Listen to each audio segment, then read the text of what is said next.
We are back. It is our Breakfast with Muse on the Kevin and Bean Show. The three guys are here. We are in New York City with some listeners. And Jessica Martinez is a listener who wrote in on Facebook, and she wants to know how it feels seeing yourself as a character in Guitar Hero 5. Yeah, that's pretty cool, actually. Yeah, I'm quite into that. I don't really know much about Guitar Hero. I think Night of Sidonia was a song that went on one of the previous games, and I never got the chance to see it. But when we were in the studio, these guys were playing Guitar Hero quite a lot. And I'm actually really crap at the guitar, but I'm really good at the drums. And is that right? Yeah, but I'm into it. I had to go and put on this silly like leotard, like a sort of like, and cover myself in ping pong balls and look like a right old. Basically dancing around, and that was like a motion capture suit, you know. Oh, I see. Okay. So it was good to get a little insight into all that technology, you know. Did they run it by you and you go, hey, I could have a few more muscles. Yeah, I think the ping pong balls were covering all the important parts. They made you like really like buff and ripped. Oh, right, yeah, the actual character they made at the end, looks like a real sort of beefcake. That's what I'm talking about. As you say over here, yeah. Might as well. So someone can be you in the game and then play. That's it, yeah. Play any song, right? Yeah, it could be an avatar, which is me playing. I think our song's Plugging Baby in there. But I think there's also, I think you can use the character to play other songs as well.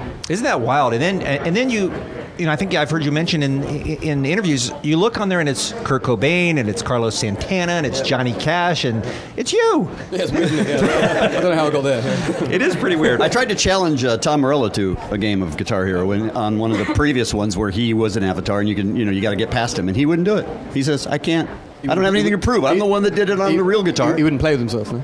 Correct. All right, here's another Facebook question. We talked about movie scoring a little bit, but now Angie Gonzalez wants to know, tell us how Stephanie Meyer became obsessed with your band and what it has to do with Twilight.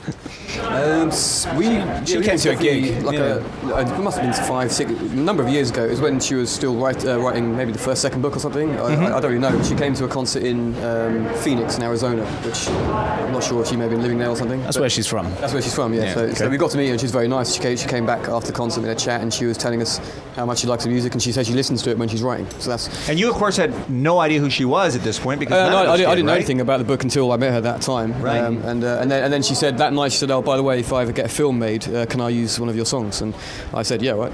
I didn't know that was going to come up within a couple of years, you know.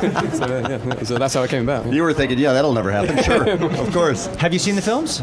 Yeah, I've seen it. Yeah, I've seen the first one. Yeah, I've seen it. I haven't seen the second one yet. It's not out yet. I don't think it's out yet. No one's seen this fall, yeah. But it's so interesting because a lot of writers of books and movies do this, where they play music while they're. And she says, she was literally choreographing some of those scenes to certain Muse songs, which is just it's amazing. An unexpected consequence of your music being out there in the world, I guess.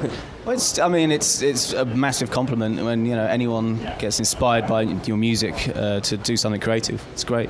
And obviously that's emphasised when she's sold 45 million books or something. That was U2's production cost. Oh yeah. Now she probably wouldn't take your calls. Yeah, but it's amazing really. She's put dedications in the books and all sorts. So that's awesome. That's great. It's great that she likes it. What's a great place that you've been able to visit in the world in your touring days that a lot of people don't get to see that surprised you as being a we always loved touring in Asia.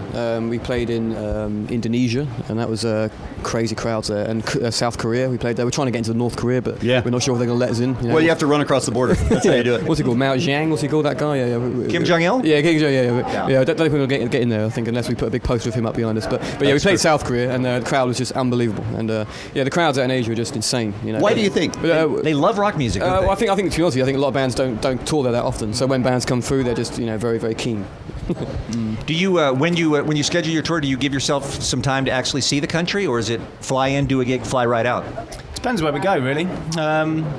When we're like touring around the States and Europe, where we're on a bus, basically, when you've got a big tour bus, the gigs are quite tight together and it's hard to really get a lot of time. But like what Matt was saying about Asia, because you're flying around, you get to see quite a lot. And Australia is always a good place to see sights, because we're going to be doing the big day out, and that's called the big day off. Really, where's Yellowstone Park? Is that Montana? Yellowstone Park? Part of it's in Yeah, Montana. yeah, we went there once actually. That was really good. Yeah, that when was we were very traveling nice. through the middle of America, we always like to stop off and look at the sort of the big sort of wild nature there. It's amazing, you know. Do you have any countries that you just have nothing but bad memories of? Places you've been that were just crap holes. Disastrous gig. You didn't get paid. You got hit in the face with an apple.